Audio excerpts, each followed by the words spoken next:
We met up at Ardgarten Visitor Centre for this gravel ride, which is just towards the bottom of the Rest and Be Thankful. There was a report online advising that our intended route was closed due to logging and damage to the road, so we had a wee debate and decided to just go for it and see how we got on. The forecast for the day was for it to be dry, although it had been raining for most of the hour or so drive over there. Thankfully, and a special hi to Lucy Verisami, the weather forecasters got it right. The first 7 miles of this route, as you head south towards the southerly tip of the peninsula, climbs to over 800 feet with a few small descents, so it's pretty lumpy.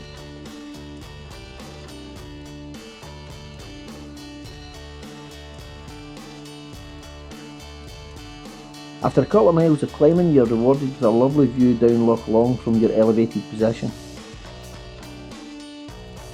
We had 7 guys out for this ride, and it was nice to see Big John and Stevie P out after quite prolonged absences.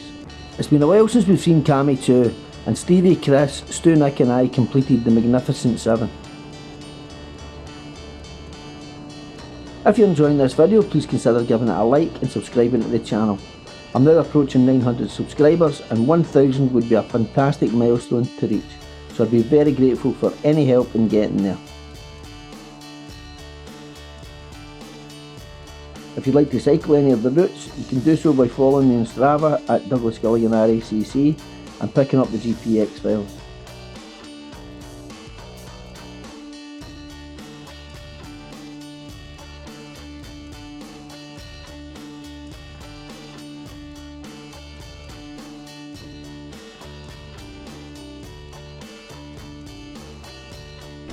After 5 miles or so, we came across a section of road which we'd probably been warned of, but it had been repaired with some rather sizable chunky stone.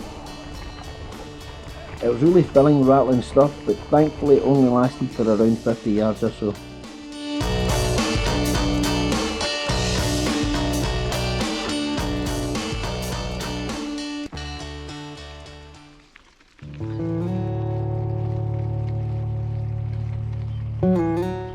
This is Corran Lochan, where you turn north and head up towards Stuckbeg Burn and onto Loch Goilhead. It's a quite stunning little lochan and a beautiful glen which you then climb through.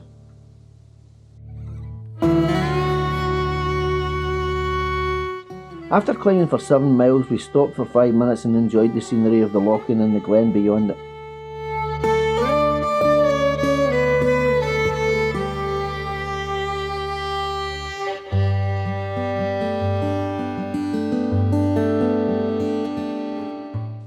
The lads set off along the lochan and up the glen, and I followed them with the drone.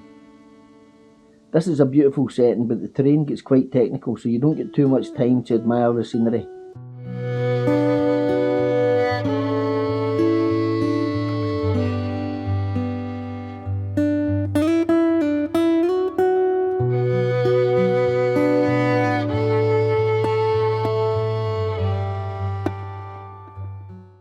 The Strava segment for this glen is aptly named Gravel Bike Unsuitable. It's a challenging climb with rough terrain, and I ran out of lungs and had to do a little bit of hiker biking.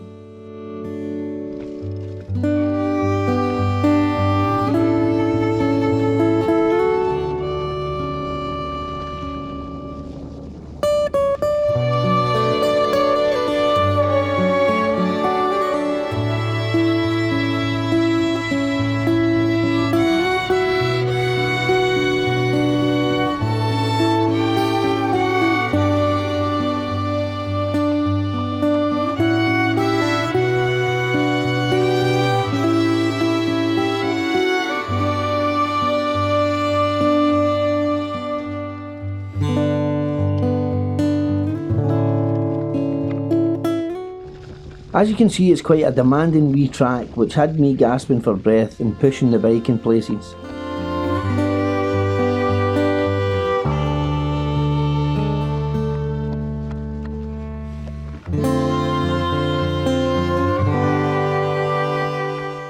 The last couple of times we've done this route, it's been in dry conditions, and I found it to be much more challenging when wet.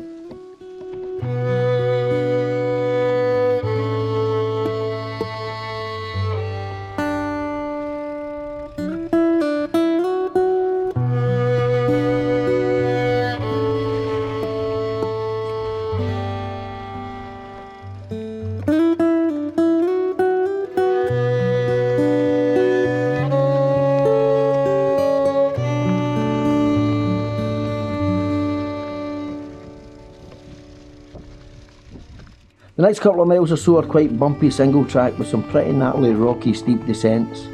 A few of us had a wee tumble or two, but thankfully there were no really sore ones. This was a quite difficult technical descent which I almost managed to get through, but well done to the lads who made it all the way. We got a wee technical descending lesson from Cammy, which will hopefully come in handy in future.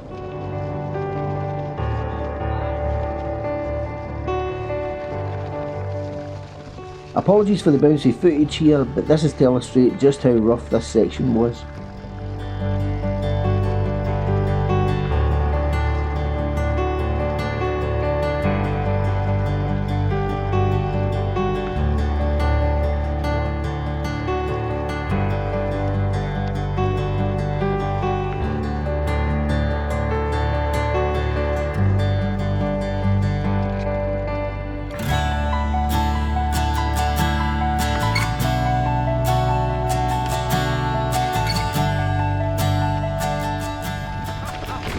Boy, you alright, son? How you come off? Have you hurt yourself? No, I was right. fine. Soft landing. I had stopped. And I had stopped. Aye. And I just went, I felt it going, turn off. After the technical sections, we had a nice wee descent into Loch Eck.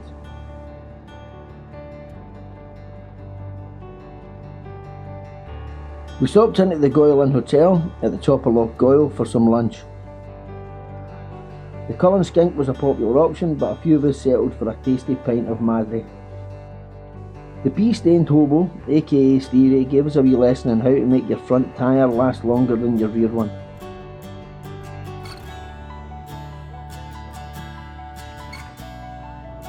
After lunch there's always a climb, and today was no exception with the off-road version of the Rest and Be Thankful.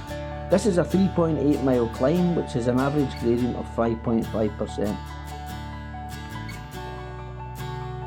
Stevie P found himself having to dig deep on his first outing for a while due to the lumpiness of the route.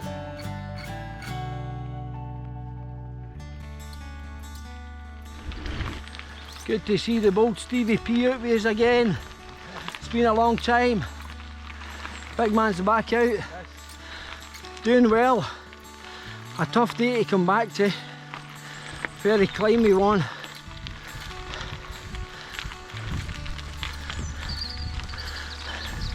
So we've got 7 out today on the climb up to the top of the Rest and Be Thankful.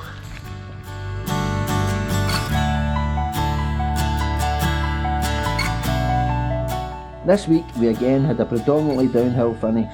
From the top of the Rest and Be Thankful we had a 3.8 mile descent which had a few wee uphill sections, but it was nice to be going downhill after all the climbing.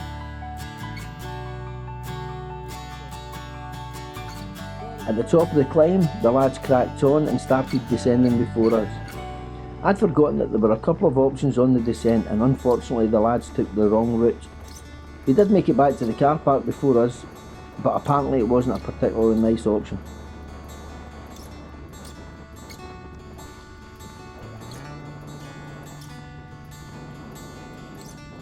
All in all, and despite a few enforced dismounts, we all had another fantastic day. Whilst this is a relatively short ride distance-wise, the climbing involved makes it feel like much further. It's also one of the most technically difficult rides which we do, and that also adds to you being pretty knackered by the end.